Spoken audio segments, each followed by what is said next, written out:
राज महाराज की, श्री इंद्रेश लाल की जय। जय श्री राम। व्यासपीठ को मैं प्रणाम करूं। मुझे बड़ो कष्ट होवे कथा की धारा रुके। मैं तो कई बार निवेदन कर चुका हूं, मैंने अभी भी हाथ जोड़ के कही ऐसो मत करो आप। अब यहाँ दोनों बात आ जावे। शरणागति जब व्यासपीठ के आश्रय में बैठे तो बाकी आज्ञा माननो भी एक स्वरूप होवे, नहीं तो अपराध हो जावे।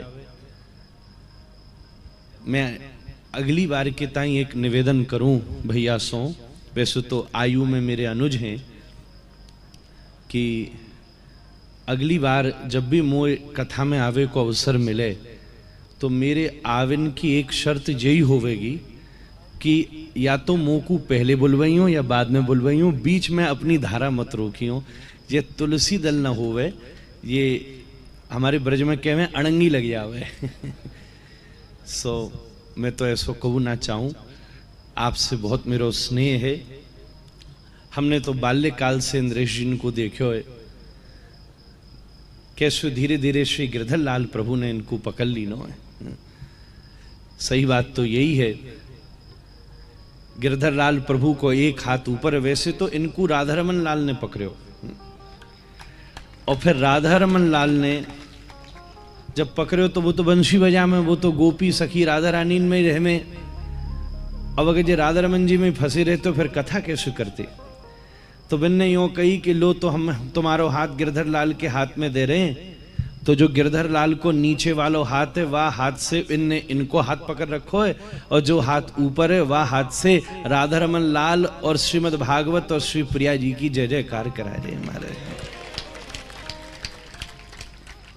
बड़ो आनंद है गो। हम कछु दिना पहले दीदी जी को जन्मदिन थयो, हमको खबर आई, हम आए तो ना सके पर हमने वीडियो संदेश भेजो।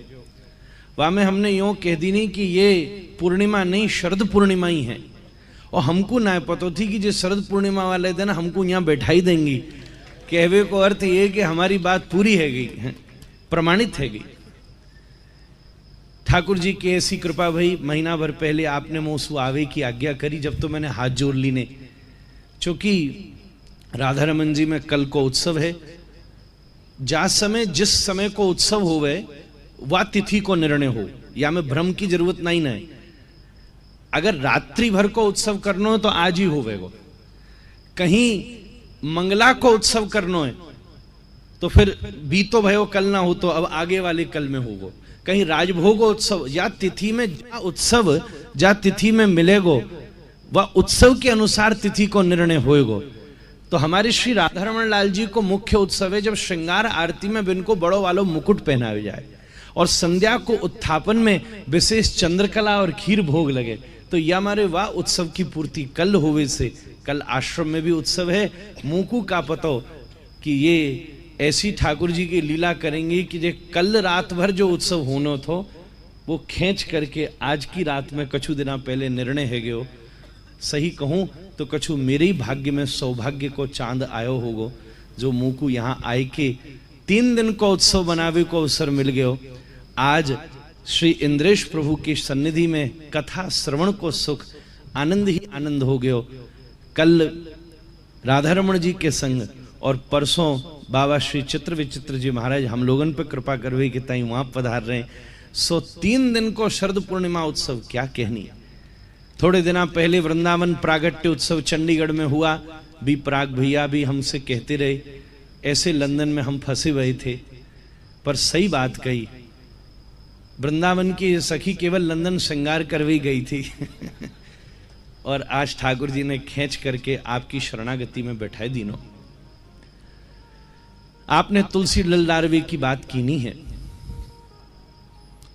श्री रास का सबसे महत्वपूर्ण भाग तुलसी के ही हिस्से में है, वृंदा सखी। श्री वृंदा सखी ही अपने सानिध्य में रास के संपूर्णतम भाव की सन्निधि कर रही हैं, क्योंकि वो तटस्था हैं। रास में एक स्वपक्ष सखी हो में, एक परपक्ष सखी हो में, एक तटस्थ सखी हो में। तटस्था सखी की सन्निधि में ही रास संभव है। इसलिए श्री रास की भूमि श्री वृंदावन है।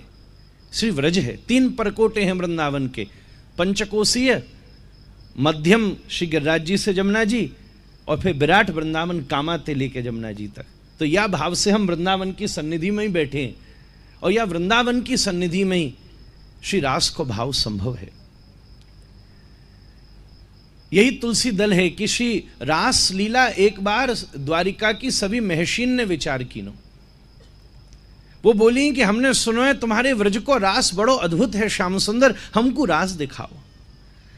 तो ठाकुर जी ने कही ठीक है, ऐसो भाव है तो हम सब ब्रजसों गोपिन को बुलावे, संदेश भेजो। प्रिया जी तो व्रज छोड़ के न जावे, पर प्रिया जी की कृपा मूर्ति छाया रूप में श्री द्वारिका जी पधारी और वहां निवेदन कियो कि आप भी रास लीला करो। सब सखी, सब प्रिया जी सब श्रृंगार करके तैयार रह गई। रास मंडल के दर्शन भय पर रास ना भयो। ठाकुर जी ने पूछो प्रिया जी क्यों, आपको वह तरंग क्यों ना आ रही, वो रस क्यों नहीं आ रही?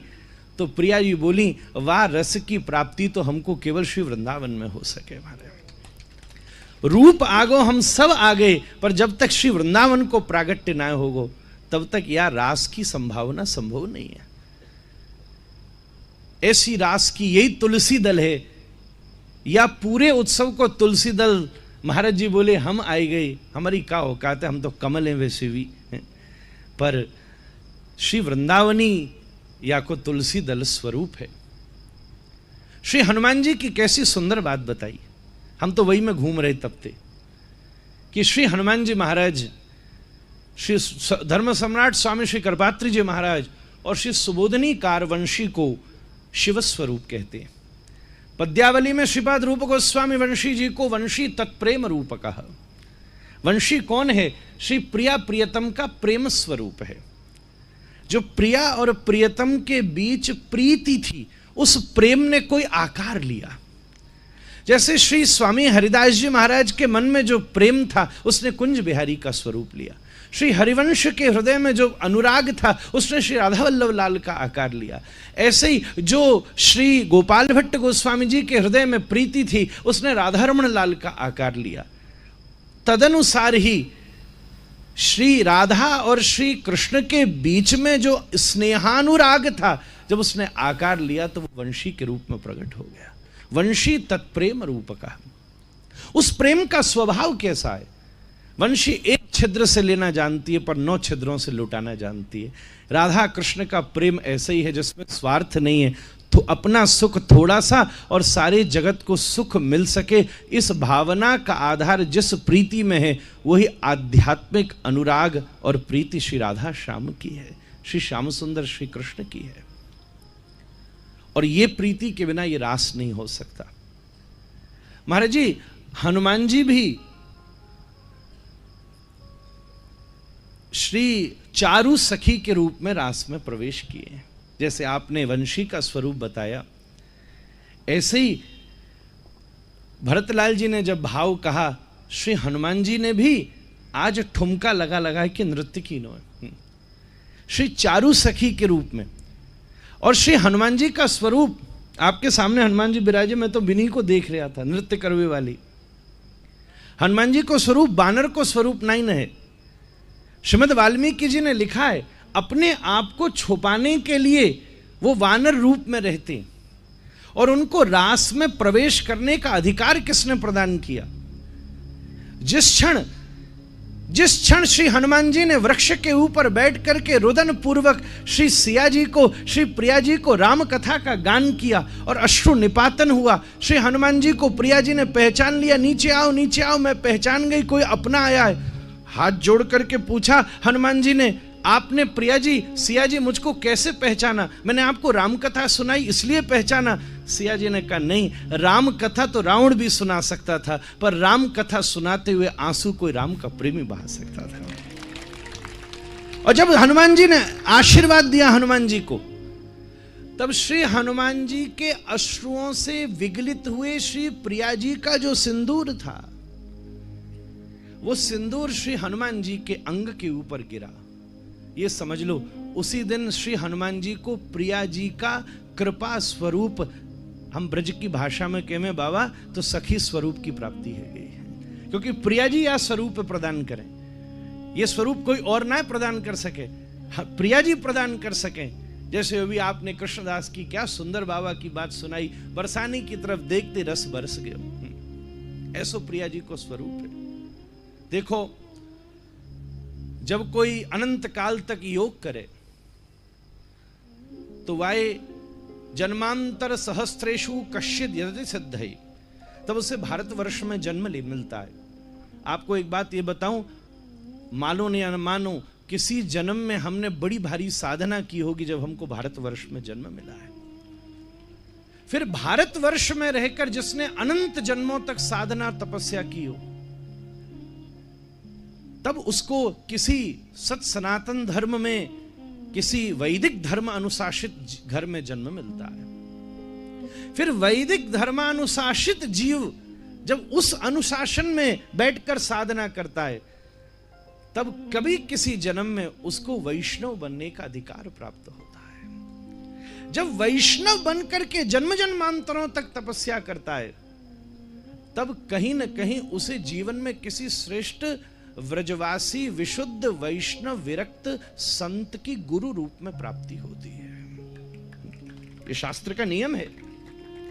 और जब उस गुरोर भजन विक्रमात् श्रीपाद रूप गोस्वामी पाद लिखते हैं, जब उस सदगुरु के आश्रय में रह करके जन्म जन्मांतरों तक जीव भजन करता है, तब हो सकता है कभी न कभी किसी रूप में उसको व्रज के जन्म की प्राप्ति हो, पर ब्रज में जन्म लेने के पश्चात पता नहीं कि अभी भजन कर रहा है कि नहीं। जन्म तो मिल गया, पर फिर ब्रज में जन्म लेने तरह तक वो बैठ करके भगवत आराधना करे, तब कहीं उसे ब्रज में रह करके किसी वैष्णव की संगति प्राप्त होती है। और जब वैष्णव की संगति में रहते जन्म जन्मांतर व्यतीत हो जाएं, तब कहीं न कहीं उसको श्री किशोरी जी की कृपा प्राप्त होती है। और जब किशोरी जी की कृपा प्राप्त हो जाए, तब श्रीनाथ जी के सामने गिरिराज जी की तलहटी में श्री इंद्रेश जी की कथा उसको प्राप्त होती है। जैसे नल से निकले हुए जल को, सामान्य जल को कोई आदमी पैर धोता है, और जिससे पैर धोता है उससे हाथ नहीं धोता, जिससे मलमूत्र धोता है उससे मुख नहीं धोता, जिससे मुख धो लेता है उससे अंग धोता है, पर हर बहने वाले जल को हर व्यक्ति अलग अलग तरीके से स्वीकार करता है। पर सारे जलों में श्रेष्ठ यमुना का जल है जिसको पान करता है, श्रेष्ठ गंगा का जल है, कैसा भी अपवित्र क्यों नहीं हो रहा हो फिर भी कूद करके उसमें स्नान कर लेता है। पर उनमें भी सर्वोत्तम जल है श्री ठाकुर जी की आराधना के समय उस शंख में भरे हुए जल को। जैसे शंख में भरे हुए जल को जब कोई पुजारी प्रोक्षित करता है तो उछल करके वैष्णव धारण कर लेते हैं, उसी प्रकार से जब श्री किशोरी जी के कृपा शंख में कोई जीव भर जाए और जब किशोरी जी प्रोक्षित करती हैं, तो जैसे आप शंख के गल को स्वीकार करते हो, श्याम सुंदर इस जीव को स्वीकार कर लेते हैं। ये उसकी स्वरूप सन्निधि है, इसके अलावा और कोई जीवन में आधार नहीं है। हल्ला मचा नंदगाम में, रस बटेगा रस बटेगा रस बटेगा। किशोरी जी मायके गई, ब्रजभान जी ने पूछा क्यों क्यों कैसे दुखी है लाली? कहा बताऊं मेरो ससुर बड़ो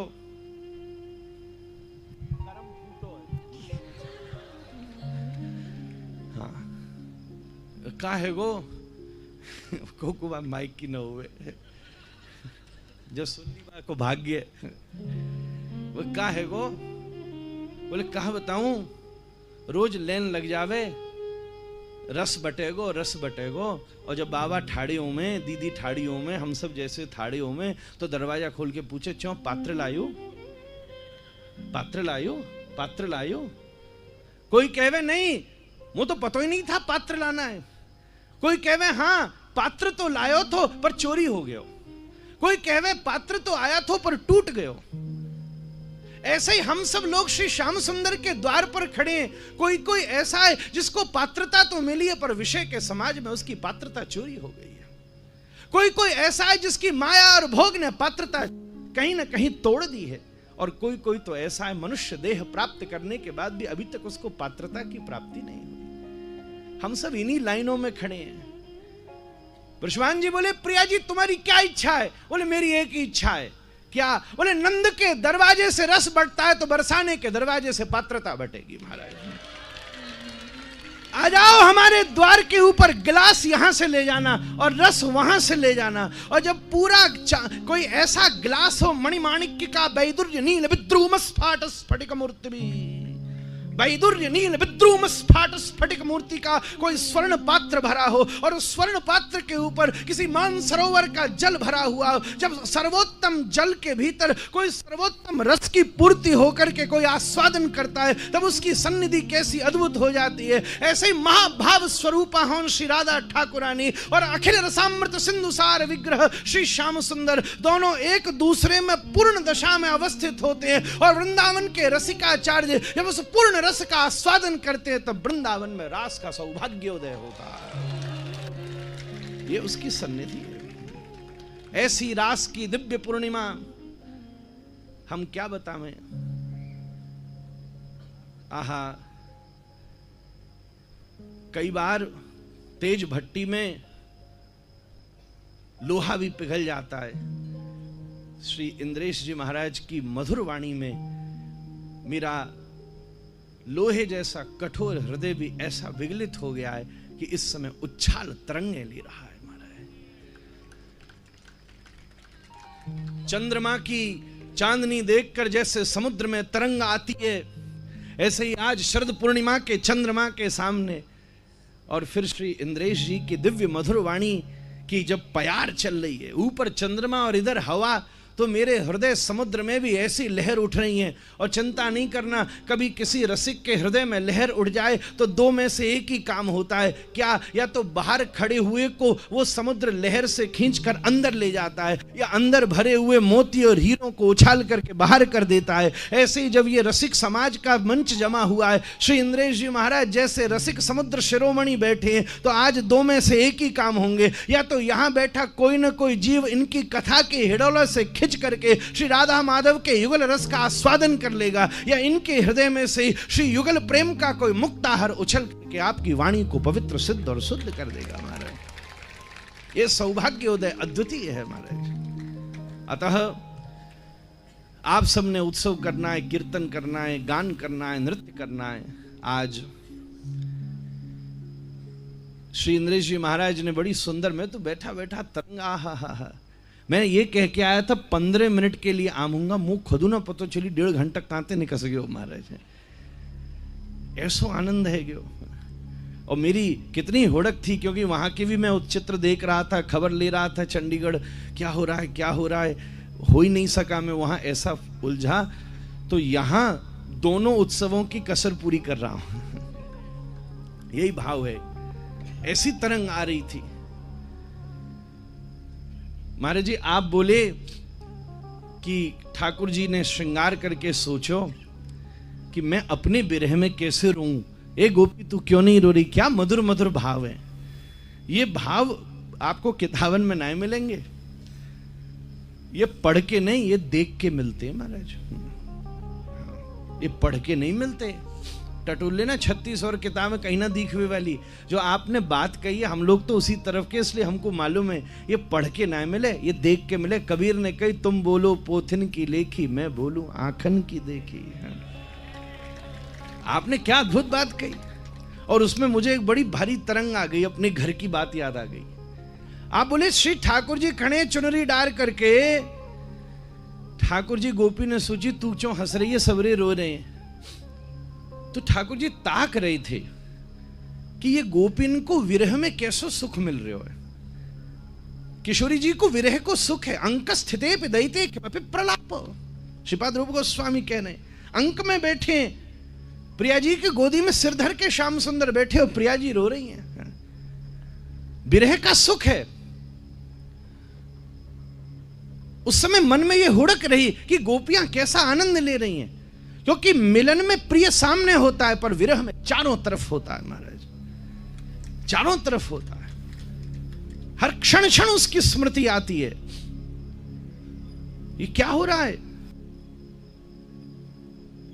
इसी समय गोपी ने चुनरी पलट दी। क्या अद्भुत बात की। हमने तो स्वयं आज से पहले रास की ऐसी अद्वितीय व्याख्या ही नहीं सुनी महाराज।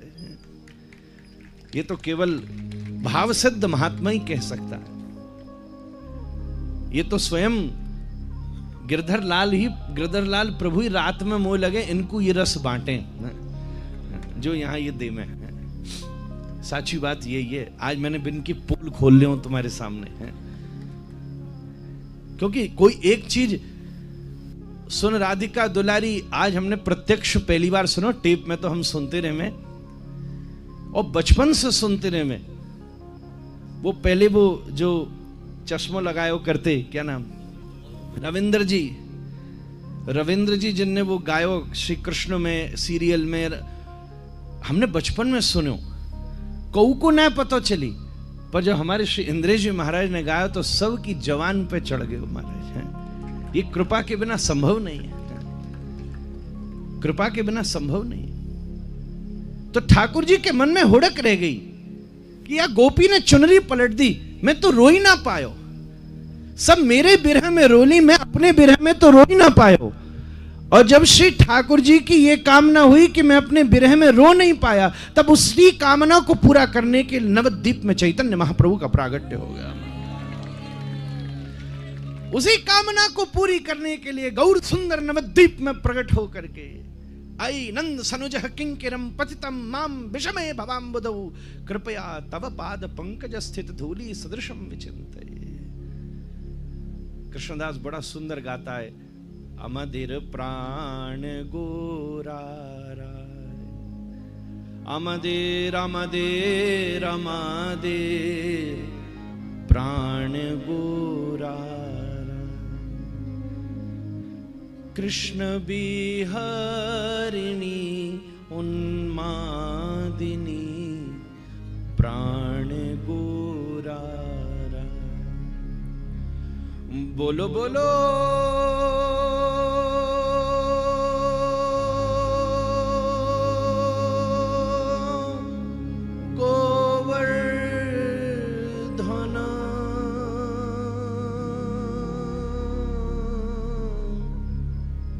কথাই আমার গিরিধারী। बोलो बोलो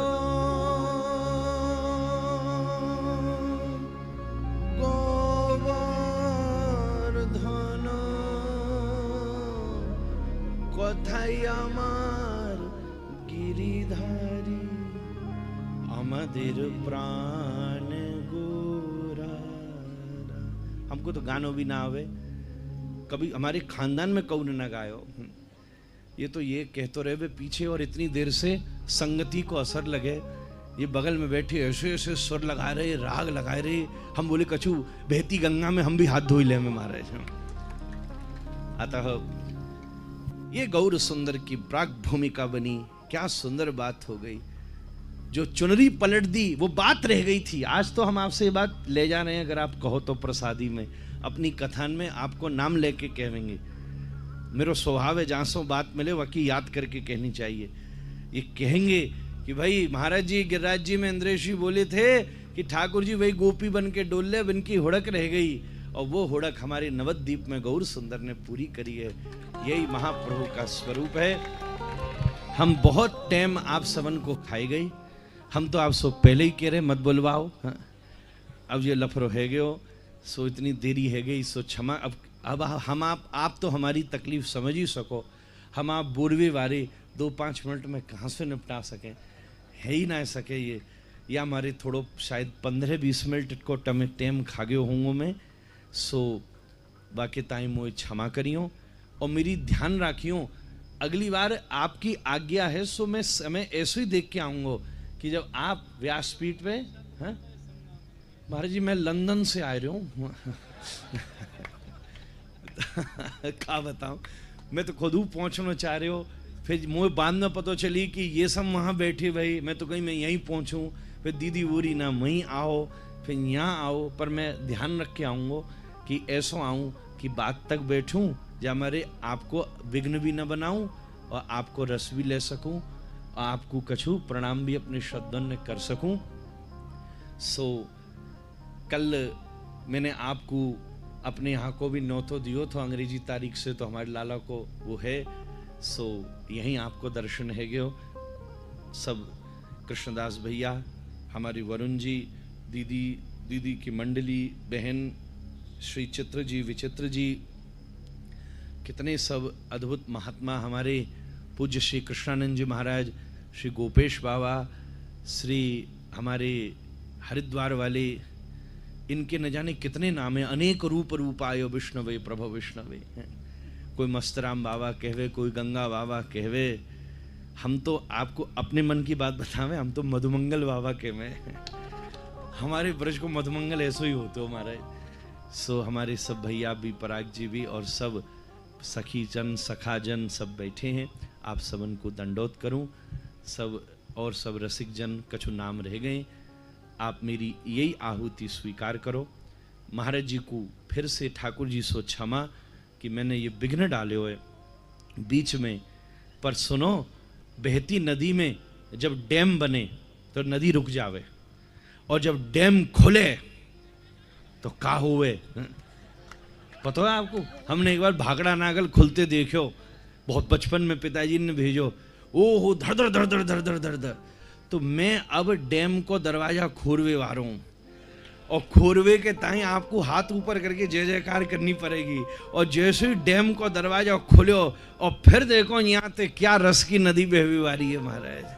इसलिए जोर से बोलिए श्री गिरिराज महाराज, श्री राधा रमण लाल